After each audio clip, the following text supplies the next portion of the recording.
Alright guys, you gotta keep this on the DL, but I think I'm gonna give you guys some behind the scenes of JRO cars. So, what I like to do first is get out of the car, and then walk back into the car to start my video. Now, little do you guys know, I'd already set the camera up before that.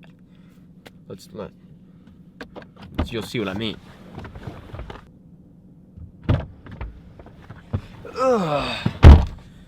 What's up, guys? And there you go. There's a little behind the scenes of JRO cars, man. Probably didn't know that I put my camera in here before getting in the car, did you? Pedestrians? No? Oh, we got some birds, so I'm gonna take them out. Here we go. Oh, there they go. Ha! I'm not gonna lie to you guys, I pulled over and took my sweatshirt off, man. It was too hot in here, even though it's like 30 degrees outside. Alright, so for real, what's up guys, it's JRO Cars, and welcome back to another video. Now, for today, as you may have seen by the title, and maybe the reason you clicked this video, we are not in the Mach 1. So we're in my brother's Chevy Cruze, cruising.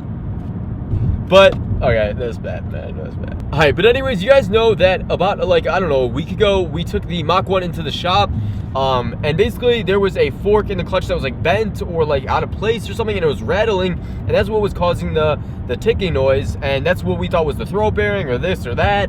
And so it ended up being the fork in the clutch, and so we got that taken care of, right?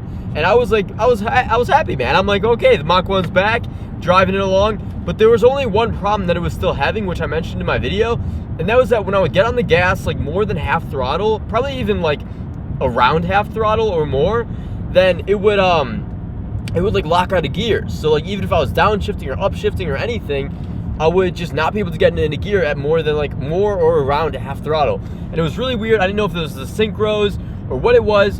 And then, so I was just like, okay, we just got it out of the shop. I'll try to see if like, I didn't really think the problem was gonna go away, but I was like, I'll just keep driving it and maybe eventually we'll get that taken care of.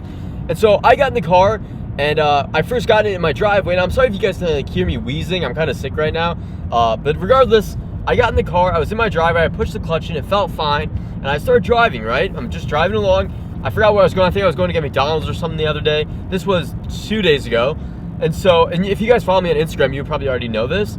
But so I'm like driving, and all of a sudden I go and I shift to second, I shift to third, and then I'm pushing the clutch in to shift to fourth after like going through the gear, and or going through third gear, and it just like won't go in. It was the weirdest thing. Like, I don't know, like I'm not like a big expert on like mechanical parts of cars. I mean, I have my fair share of knowledge, but I don't know everything. And so I go to push the clutch in, and I don't know if this has to do with the fork or what it is, or the bearings or anything. But dude, I actually went around this corner pretty hard in my brother's Chevy Cruze. Oh God. Stay straight, camera. Oh! But yeah, so like I said, I don't know if it's like a fork or the bearings, or like if they installed the fork wrong or what it is. Basically, I was going, like I said, to shift from third to fourth, and I'm pretty sure I was pushing in the clutch, and I hadn't pulled it out of gear yet, so it was still in third gear.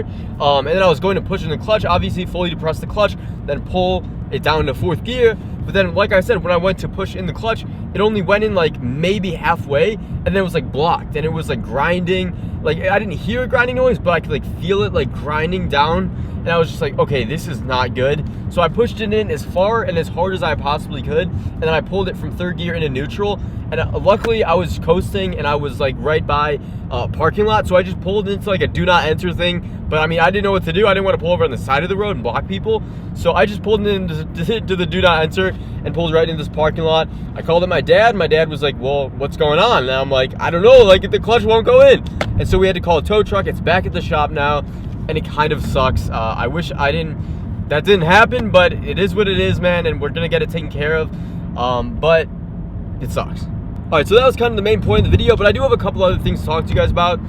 So basically, one thing is that I have a Jimmy John's interview today. So obviously, like, I make, like, this is kind of irrelevant, but I make a little bit of money on YouTube, but not enough to afford a car or like even close to anything like that.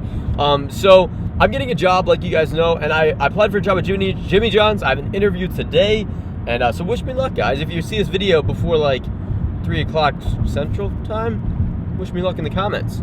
You probably will, actually, because it's only 8 o'clock right now. But so yeah, let me know what you guys think of that. And then another thing is, oh, dude, this pisses me off. This is sad.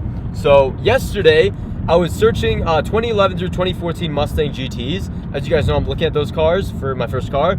And I found on Car Gurus, like a website where like dealerships, or it puts all the dealership listings into one place. And I saw a 2014 Mustang GT premium package in dark metallic, with some wheels on it and all this stuff. And it might not have had wheels, but it had like, it was just like decked out. Like, it was sweet. It had the premium package. It was stick. It was everything I wanted. And I was like, okay, what's the price? Look at the price. It's like 20 grand. And I was like, wait a minute. That is a good deal, because for it was a 2014. So for a 2014 premium package Mustang, that's a GT, I was like, that's a freaking good deal. I was like, Dad, I texted my dad a screenshot. I'm like, look at this. Like, I should go snag this thing.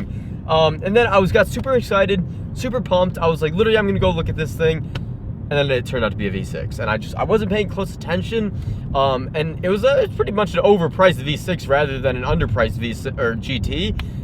But yeah, so I look at the car and I click the pictures and I'm like, wait, where's the 5.0 emblem? And I'm like, zoom in. I'm like, God damn it. It's not a 5.0, it's a freaking V6 that's 20 grand. So it kind of sucked. I was a little disappointed. But overall, and it had like 30,000 miles. So I thought I was gonna snag this thing and take it right home. Even though I'm not really ready for that yet, but I was like, Dad, this is such a good deal. And then it turned out to be a V6. But I'm pulling up to my house, guys. Hopefully you guys enjoy this video, and hopefully the Mach 1 gets fixed pretty soon. And hopefully we can just make some more videos on that. For now, I'm just in this freaking Chevy Cruze, and honestly, man, Chevy is not my gig. It's not my thing. I mean, it's all right, but all you Chevy guys, what do you do? I'm just kidding, not trying to start a debate. I'll see you guys later, and peace out.